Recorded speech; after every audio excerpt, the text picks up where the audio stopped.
noche de 30 de junio del año 2022. Habría por lo menos tres motivos, desde mi punto de vista, para celebrar este día, esta fecha.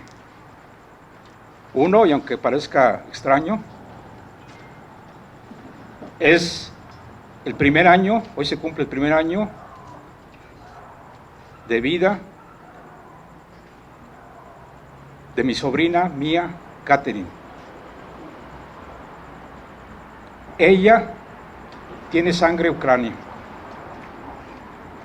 A tono un poco con eso y a tono con el heroico pueblo de Ucrania, hicimos esta lona con los colores de la bandera de Ucrania. Tiene dos frases en ucranio que dice: gloria a Ucrania, gloria a sus héroes. Otro motivo sería que hoy el escritor, gran escritor mexicano, José Emilio Pacheco, cumpliría 83 años. José Emilio Pacheco es uno de los grandes escritores de la historia de la literatura mexicana, no solo del siglo XX. Y un tercer motivo es celebrar el inicio de la colección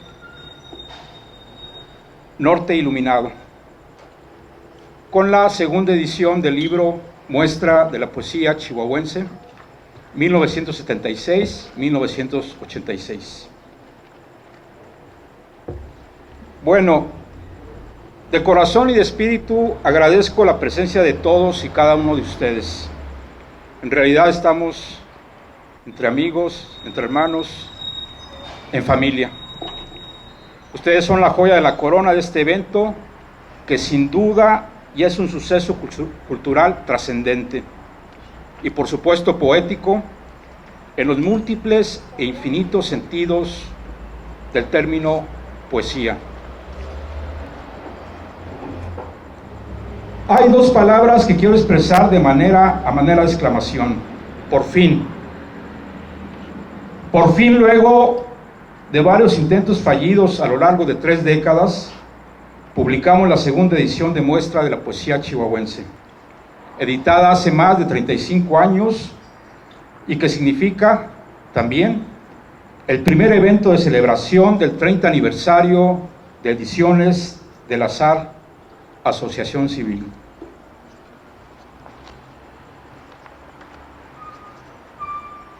Desde mi percepción, el arte, el conocimiento en todas sus disciplinas y la poesía quedarán como el verdadero legado de la raza humana. Los textos poéticos son flujos, rayos y partículas de luz y energía que se agregan de manera extraña y natural a la luz. Y es lo que finalmente, pienso, prevalecerá por sobre las épocas oscuras y aciagas que hoy vivimos en este país y en inmensas regiones del mundo. Pienso, expreso, escribo día con día que lo que permanece y persistirá en el devenir de los tiempos es la poesía. Porque, como lo dijo Friedrich Hölderlin a finales del siglo XVIII, lo que permanece lo fundan los poetas. Antes de darle la voz a mis compañeros, amigos y poetas, voy a leer unos fragmentos de lo que es el prólogo a la segunda edición. Luego de nuestra reunión de mediodía y sabatina como consejo editorial del suplemento Prólogos, estamos hablando del año de mediados de la década de los 80, Bajamos por la calle Independencia, por la avenida Independencia, hacia el centro de la ciudad. Atravesamos el bello Paseo Bolívar, todavía no destazado por la urbanización y el paso del Metrobús, como lo han hecho estas y las anteriores administraciones. Vamos en grupo: Micaela Solís, Enrique Servín, Alfredo Espinosa, Rubén Nevares, que está aquí entre el público, Héctor Jaramillo, aquí presente, desde luego, Felipe Alcántar, que también nos acompaña, y yo, editores y colaboradores de Prólogos, espacio literario y cultural que desde diciembre del 83 aparecía domingo a domingo en el periódico Novedades de Chihuahua, ya desaparecido, desde luego. Buscábamos un sitio donde comer algún nutriente más sólido después de vaciar la obesa cafetera roja en mi local, Changarro, de la calle Nicolás Bravo 12, a espaldas de la clínica Chihuahua, es decir, a menos de 200 metros de aquí. En nuestro descenso a pie hacia el llamado centro histórico, mientras damos con un restaurante acorde con nuestra precaria economía, seguimos hablando de los textos que habíamos seleccionado para el nuevo número del suplemento. Compartimos la idea de que hay una gama cada vez más diversa de propuestas literarias, sobre todo poéticas. Es un buen momento de la literatura chihuahuense, alguien dice, y yo agrego, ya deberíamos tener estudios más críticos sobre la literatura de Chihuahua. También muestras representativas de las generaciones de poetas, de los románticos a los modernos, del siglo XIX y Alfredo, quien camina a mi lado, me interrumpe y me lanza esta pregunta cuando ya estamos a 3 pasos del café-restaurante. ¿Te animarías a hacer una antología de los poetas chihuahuenses de esta generación?, me pregunta. ¿Cuál generación?, pregunta a mi vez. La nuestra, responde con énfasis mientras se quita su mano derecha. Durante varios segundos rumió su propuesta. Sí, me animo, pero hacer una antología tal vez sería muy pretencioso, quizás una muestra. Bueno, una muestra, una selección, me dice Alfredo. Sí, suena mejor. Habría que incluir a los escritores del taller de Limba de Juárez, coordinado por David Ojeda. Y también a los chihuahuenses que emigraron al DF, dice Alfredo, propone Alfredo y añade, a los chilangüenses, haciendo uso de un término acuñado por él durante un encuentro de escritores organizado por el arquitecto y promotor cultural Mario Arras. Bueno, si tú te encargas de los escritores del DF, Espinosa vivía en ese entonces en la capital del país, yo intentaré la recopilación de los poetas de Chihuahua y para la selección de los juarenses le pediríamos apoyo a Jorge Humberto, a Joaquín Cosío y a los compas de la revista Nod.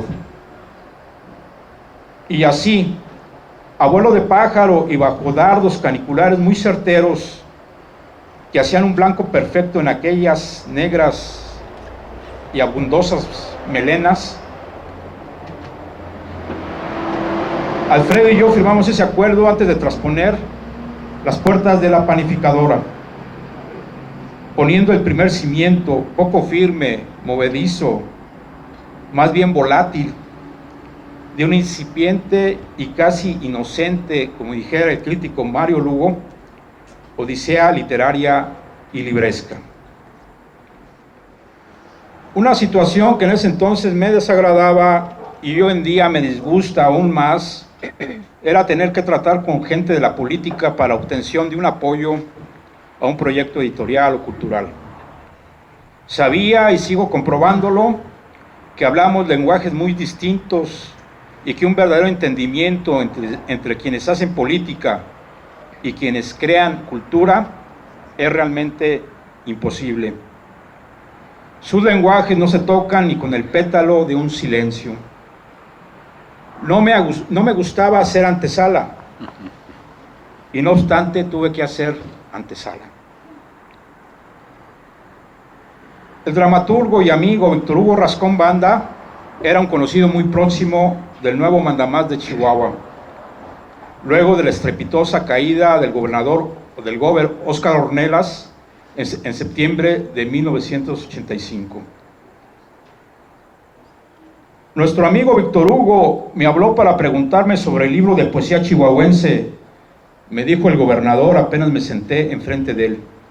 ¿Cómo va la impresión?, preguntó. Pues nosotros, dije con un hilo de voz a punto de romperse, ya entregamos el texto completo desde principios de junio y en la imprenta de gobierno nadie parece saber nada, para decir los que no nos pelaban, ¿no?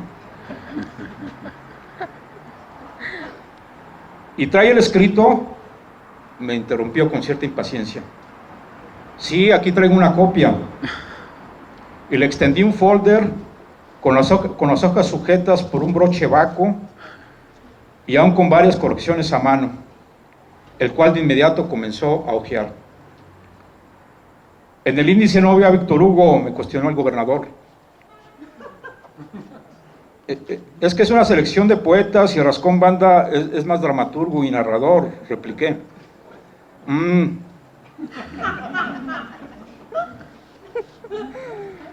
Murmuró mientras seguía pasando ágilmente las hojas por la gracia de sus dedos. Pero pude percibir que este político, sin duda una rara avis en nuestro medio, sabía de libros y de literatura, lo que me dio una confianza mayor.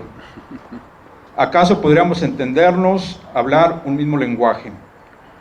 Recuperé poco a poco mi voz y me atreví a decir: es la primera antología moderna de la poesía de Chihuahua. Mas no pareció oírme. Estaba embebido en la lectura de los textos. Movía sus labios sin emitir ningún sonido. Y luego de roer varios silencios, elevó el manuscrito a la altura de sus anteojos y su voz despegó, tras un estremecimiento de las aletas de su nariz, hacia un tono grave. Sus palabras golpearon de lleno contra las altas paredes de la oficina suntuosa del Palacio de Gobierno. Uno de los hombres de hierro del priismo regional, un mano dura de la política en el norte de México, Saúl González Herrera, leía y recitaba versos. Qué sorpresa saber que se iba a hacer esta segunda edición de un libro que fue muy significativo para toda una generación, la generación de las que, vamos a decir, yo era el medio, una edad media. O sea, había gente mayor que yo y gente menor que yo, más o menos, ¿verdad? Sí.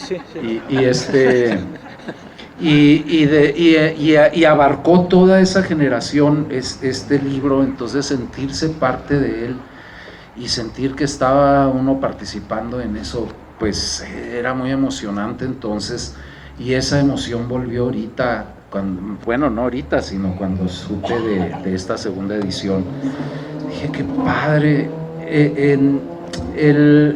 Me llamó la atención, Rubén, lo que dijiste sobre la luz, sobre esas semillitas de luz y sobre escribo vivo o algo así, ¿verdad? Escribir, en donde en realidad he estado pensando estos días que el cuerpo es, que uno no, la pregunta no es quién soy, sino la pregunta es qué soy. Y creo que somos no más que unas manifestaciones efímeras del planeta, para no irnos más lejos, ¿verdad? Manifestaciones efímeras que casi como champiñones en un rizoma, que en realidad es un solo individuo. El rizoma es un hongo, y él es el hongo, y los champiñones no son más que, de hecho, son sus órganos sexuales, con los que se autorreproduce, se come a sí mismo, ¿verdad? Ese rizoma, y sigue haciendo más honguitos. Y nosotros somos como honguitos que tenemos conciencia de nosotros, y entonces nos hacemos bolas y nos sentimos separados de ese rizoma, pero no somos más que eso. Y no somos distintos nadie de nadie, más que por información y por cosas que nos hace tener una manchita por aquí y otra cosa por acá. Entonces, cuando dices esto de que escribir, ¿verdad? Escribir y leer y releer y todo lo que se deja, ¿verdad? En una palabra, pues cuántos siglos, cuántos milenios viene rodando, ¿verdad? Y esas palabras se agregan a ese mismo ser. Esta del rizoma sería una explicación biológica de Dios, ¿verdad? De que somos tierra, nos levantamos tantito, unos años, y luego nos hacemos tierra, y siempre, y como tenemos, aparte de tierra, somos una especie de entidad con imaginación, ¿verdad? Con un mundo virtual. Ese mundo virtual se queda en forma de cultura. Entonces, y me hace pensar en ese poema de Borges que dice, o en creo que es un poema en el que dice, un verso que dice que un poeta lo que hace es agregar versos al poema. Esto es, al poema, ¿verdad? Al poema que se ha hecho desde el inicio de la humanidad, y que es solamente para mantener esa lucecita que forma parte de eso que al parecer fue aplastado, ¿verdad? De una, vamos a decir, una bondad natural, fue aplastado por el mismo lenguaje, y es el mismo lenguaje desde el mundo de la poesía, del arte, de la chamanería, de la cocina, de todas las artes que tienen que ver con el mantenimiento de una cultura vital, ¿verdad? La poesía viene siendo parte de esa lucecita. Entonces yo me siento muy padre, porque me siento parte de esa rizoma, y todos nos sentimos parte de esa rizoma, y quien no se siente, pues nomás no se siente, pero está, de todas maneras está, y se va a convertir en lo que somos, ese rizoma, ¿verdad? Y entonces, bueno, pues me siento muy encantado de estar aquí, de bueno, ver Lea algo tuyo. de estar. Y me dice Rubén que me deje el rollo y que lea algo mío. Bueno, hoy precisamente que le platicaba a una amiga que se iba a presentar el libro, me acordé y me dice y me acordé de un poema que escribí. Aquí, déjame ver dónde está. En mi versión, en el libro que yo tengo, nomás le hago así y se abre.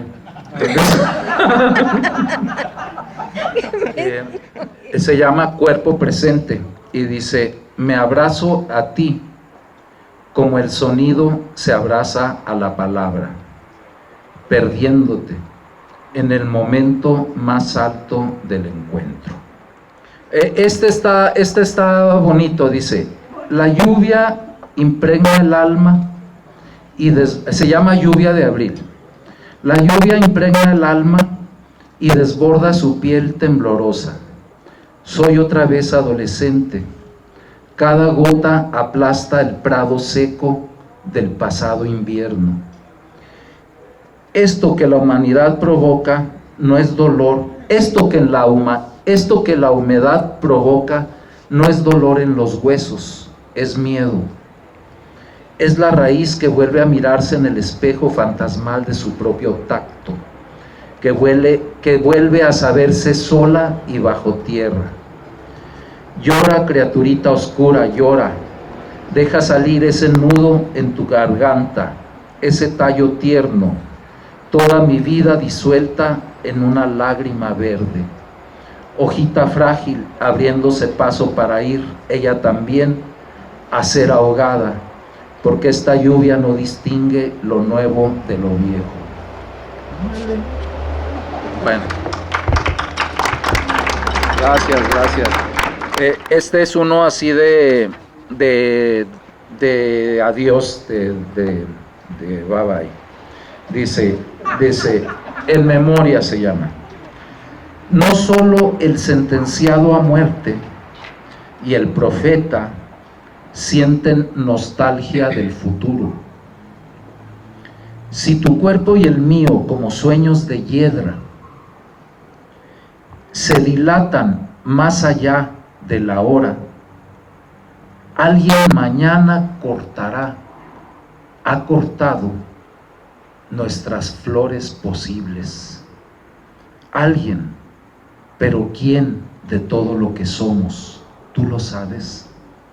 Ha cortado esas flores soñadas y ha puesto sus cadáveres todavía luminosos en nuestros corazones. ¡Ay, qué terrible! Gracias. Pues gracias y gracias por escucharlos. La verdad no los... aquel que le dije a mi amiga no está aquí. Yo tenía la idea de que sí. Y no. Y era uno de desamor que se los voy a decir en lo que halló el Montemayor. Que decía, era un verso, un poema muy cortito que dice, plena de despecho y decía, tal vez no fuiste más que el lienzo donde pinté tu imagen. Wow. De plano, así de despecho encubierto de poesía. Bueno, este es de Carlos Montemayor, se llama Arte Poética. Y bueno, es un poema que leo mucho de él. Dice, cuando mi hijo come fruta o bebe agua o se baña en un río, solo dice que come una fruta o bebe agua o que se baña en el río. Por eso se ríe cuando leo mis poemas.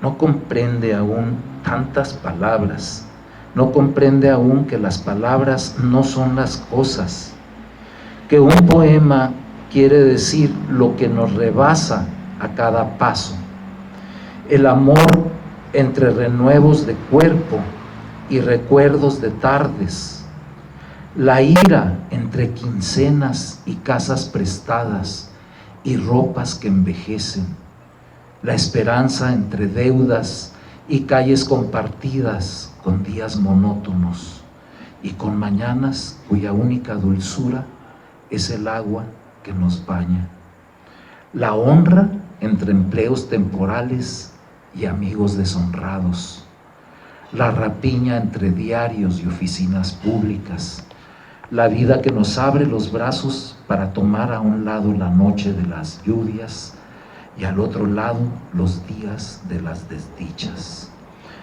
Mas cierta vez, comiendo un persimonio de mi pueblo, dijo, sin darse cuenta, que sabía como a durazno y ciruela, porque desconocía esa fruta. No dijo lo que era, sino cómo era. No comprende aún que así hablo yo, que trato de comprender lo que desconozco y que intento decirlo a pesar de todo, como si ignorar fuese también una forma de comprender, como si siempre recordara que la vida no es una frase, ni un nombre, ni un verso que todos entienden. Es, a mi modo, como decir que bebo agua, o como una fruta, o que me baño en un río. Wow. Qué precioso. Bueno, sí voy a agregar algo con respecto a lo que decía Héctor de esta generación. Esta generación que se incluye aquí en la antología comprende a poetas chihuahuenses de la década, nacidos en la década de los 40, 50 y 60.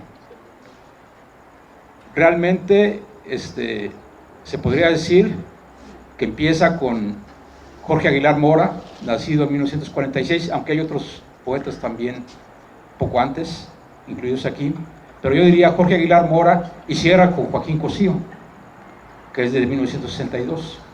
Entonces son más o menos 16 años. Y los nacidos en los 40 son como la primera promoción, y los nacidos en los 50 y 60, principios de los 60, son una segunda promoción desde mi punto de vista. Es una generación que yo llamo neorromántica y del desarraigo. Después, a ver si puedo abundar un poco en eso. Pero en esta generación, una mente brillante, un gran poeta, fue Enrique Servín. Aquí se incluyen en esta edición textos de hace 35 años. Y todo lo que vino después. Algo que he visto y he analizado hasta con poetas jóvenes es que la mayoría de estos poetas fueron madurando una escritura poética a lo largo del tiempo. Pero por ejemplo, Enrique Servín, antes de los 30 años, ya tenía textos muy bien logrados, que son los que va a leer su hermana Gabriela Servín. Nada más quiero mencionar, leerles el mensaje que me envió Gaby, para que vean la calidad humana. No, sí. Dice: querido Rubén, mil gracias por esta invitación que me llena de alegría. Volver a escuchar a Enrique entre los grandes poetas de Chihuahua, tan queridos todos por él. No estoy a la altura de ninguno, pero con todo mi amor, ahí estaré. Y aquí está. Agradezco infinitamente a Rubén y a cada uno de ustedes porque me hacen el favor y por tenerme la confianza de poder leerles poemas de nuestro queridísimo Enrique. Esteban habla. Mi espíritu es un lienzo que ha sido demasiado expuesto a la lluvia, y ahora grandes manchas de ocre lo cubren, y se entreven montañas, oquedades, densas nubes, y ahora cualquier viento lo rasga. Glosa.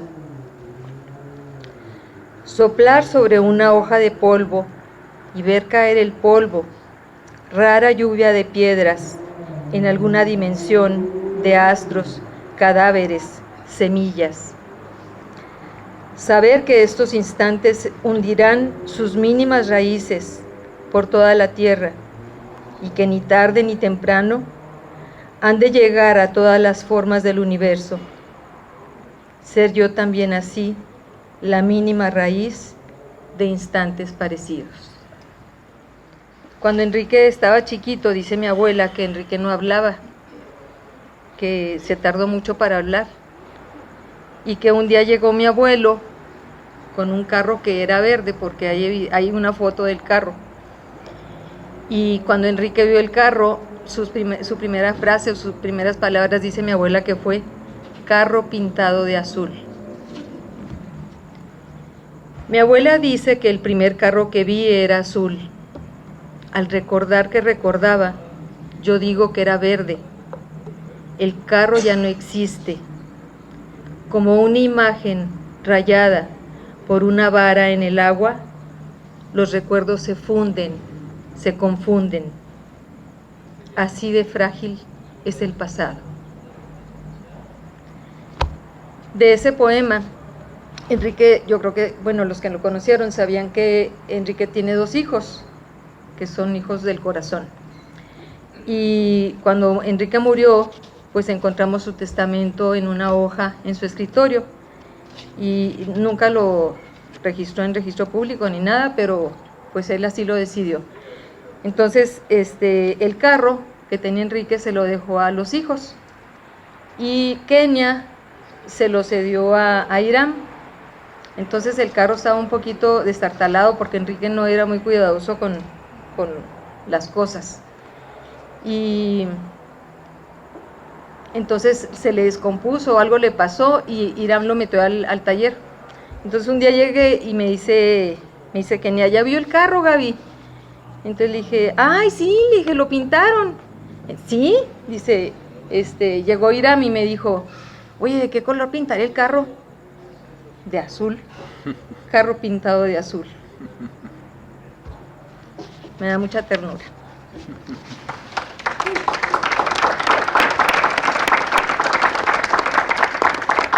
Este otro poema también, pues es para mí es una joya. Enrique se lo escribió, se lo dedicó a Luli Carrillo, una amiga muy querida de él.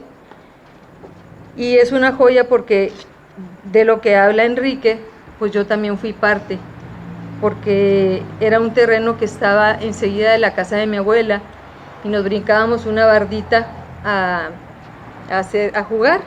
Entonces poníamos nuestra casa con piedritas, la puerta de la entrada, pero eso yo me acuerdo. Cuando leí este poema, pues para Enrique también fue importante ese terreno. Anoche, caminando con mi amiga afuera de la casa, que fue la casa de los días de mi infancia, reconocí de pronto otro terreno, vacío como antes, a un lado del jardín. Ven, dije emocionado, entremos a que conozcas este espacio, ahora seco y solo, que fue tierra de los días de mi niñez y adolescencia, donde yo formé ríos y montañas, nobles países, algunas veces guerras. De niños fuimos sin saberlo dioses, donde un amigo y yo volvimos a inventar desde la nada historia y ciencias, con sogas, tablas, presas, entierros. Y ahí estaban nuestras huellas, estaban todavía como siempre los restos de canales y ciudades, cubiertos por el polvo y la hierba. No puede ser, dijimos, hace tiempo. No importa cuánto, el tiempo es siempre el mismo. Se levanta otra casa en el terreno. Tal vez todo hayamos regresado. Tal vez hayamos vuelto en verdad. Mira, dijo ella, ese techo de luz en el cielo. Y era de día, la noche. Yo ya sabía que el pasado no vuelve, pero nos alegramos juntos. Yo ya sabía que todo era un sueño, pero no dije nada. Muchas gracias a todos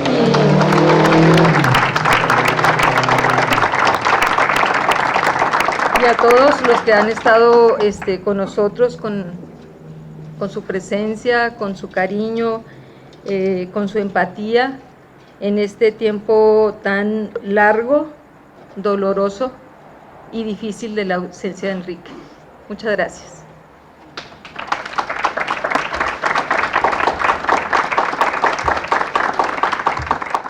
En septiembre de 1981, es decir, hace más de 40 años, hubo un encuentro internacional de escritores, uno de los primeros encuentros que después se volvieron ya más moda, ¿no?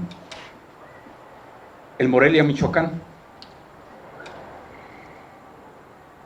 En ese encuentro estaban anunciados pues grandes poetas, algunos premios Nobel o futuros premios Nobel.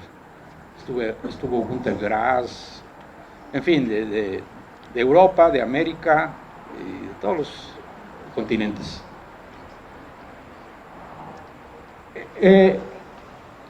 La culminación de ese encuentro era la presencia de Jorge Luis Borges.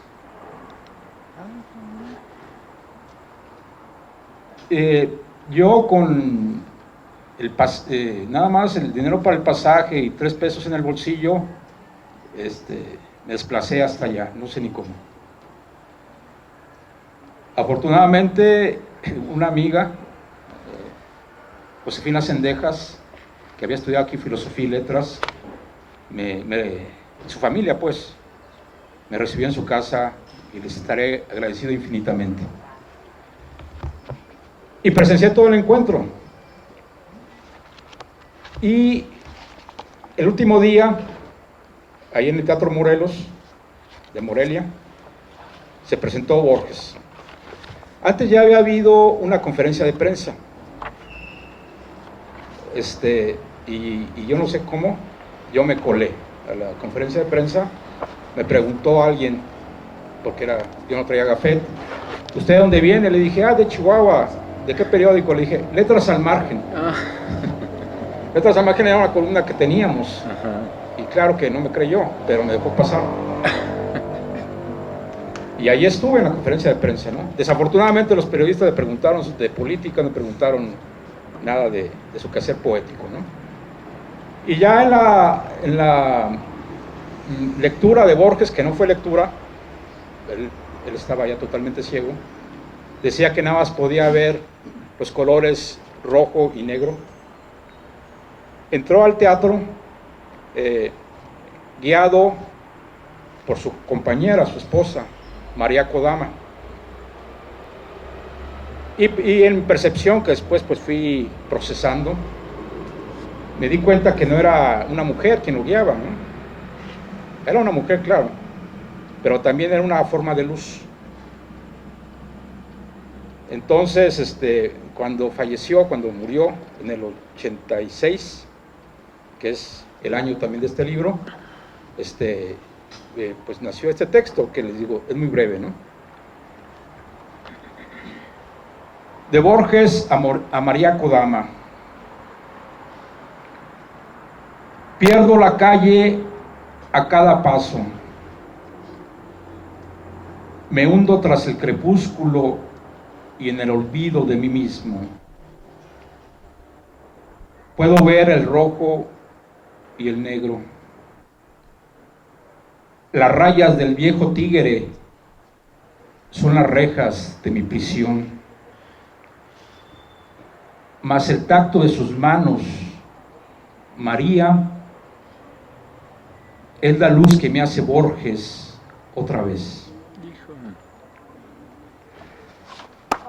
Gracias.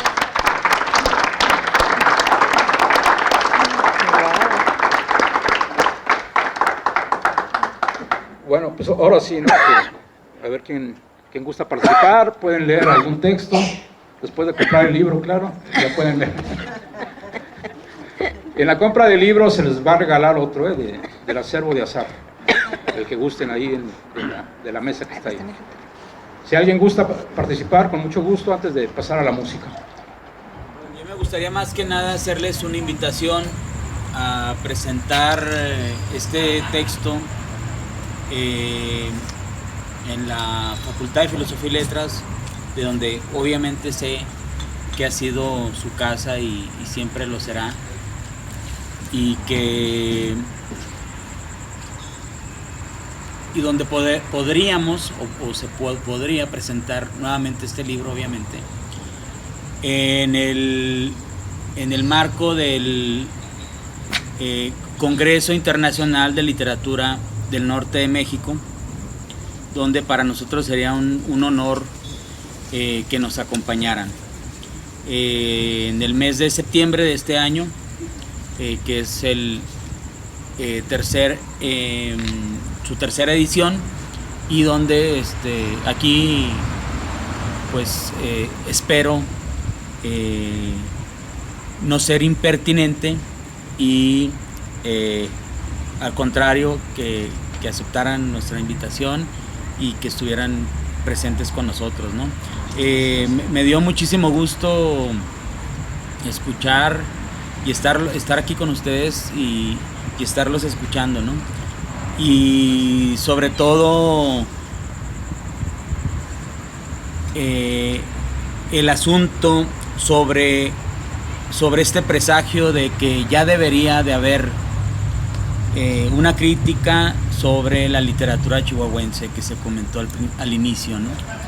Y creo que ahora ya que la hay y que la ha habido, pero de una manera más quizá organizada y más visible, creo que para nosotros sería un honor convivir ahora sí en este texto que son generaciones, ¿verdad?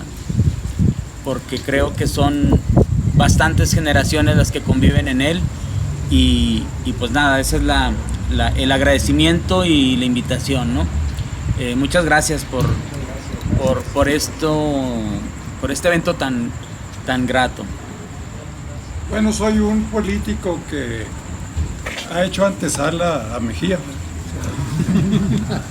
O sea, yo sí he tenido ese tipo de sacrificios para acercarme aquí a la cultura en Chihuahua.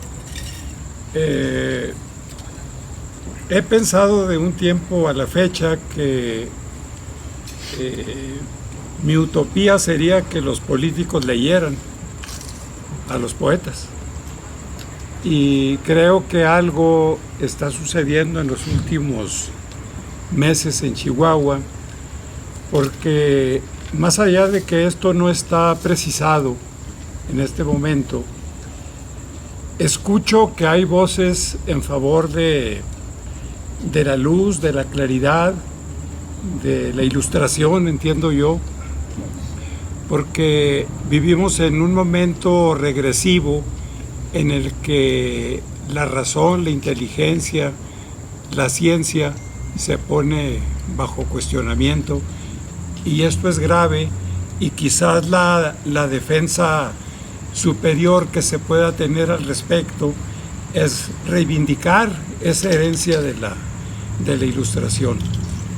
Me resulta altamente gratificante escuchar a Mejía recordando a Hölderlin o a Hölderlin, como se diga, porque a este poeta, lo digo con gusto y regocijo, lo he citado yo en todas las empresas políticas en las que he participado, a partir de una línea de este poeta que dice que ahí donde el peligro crece, también crece lo que salva. Y creo que esa reivindicación que yo advierto en el prólogo mismo de esta segunda edición es importante, porque nos recuerda que la poesía es posible aún en medio de una violencia atroz que carcome a este país. Quiero recordar dos últimas cosas. En primer lugar, pues que en el periódico La Calle, que se editó cuando este libro se publicó por primera ocasión, ahí se dio noticia de este importante libro que hoy vuelve a renacer. Hicimos también una pequeña muestra de los poetas, un periódico pues prácticamente artesanal. Y quiero, en segundo lugar, recordar que Ediciones del Azar ha jugado un papel muy importante en la vida cultural de Chihuahua, y en particular me ata a este editorial el gusto de que 3 libros se hayan publicado bajo esta firma, y que serían Chihuahua, Fuegos bajo el agua, La afición a la maldad y particularmente La cruz de clavos, que nos lleva también a ese gran diseñador que murió prematuramente, que es el compañero Salcido, que seguramente estaría en este momento. Yo me siento altamente gratificado de estar en este momento con todos ustedes, compartiendo muy agradable e informal forma de comunicarnos nosotros sin solemnidades que pues suelen ser precisamente de los políticos, no de los que escriben. Gracias.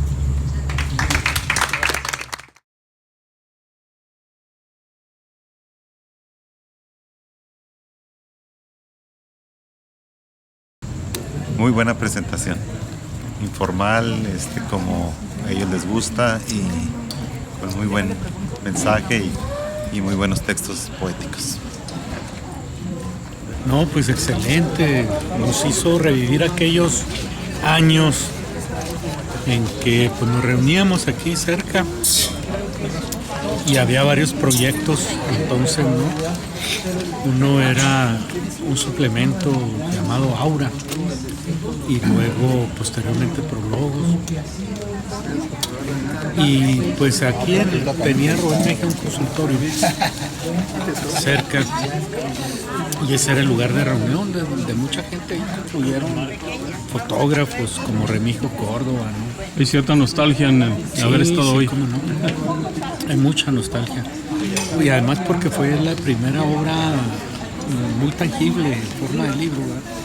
Porque antes de eso todo había sido prácticamente marginal, ¿no? Una revista artesanal, perdón, que se llamó Palabras sin Arrugas, suplementos en el Heraldo, en novedades, y esta muestra de la poesía pues es el primer libro que produce este grupo, ¿no? En el cual pues nosotros andábamos ahí sin ser poetas, ¿no? Pero nos gustaba mucho el ambiente y el arruende. Había como algo de terapia, porque el despacho de Rubén Mejía decía psicología clínica.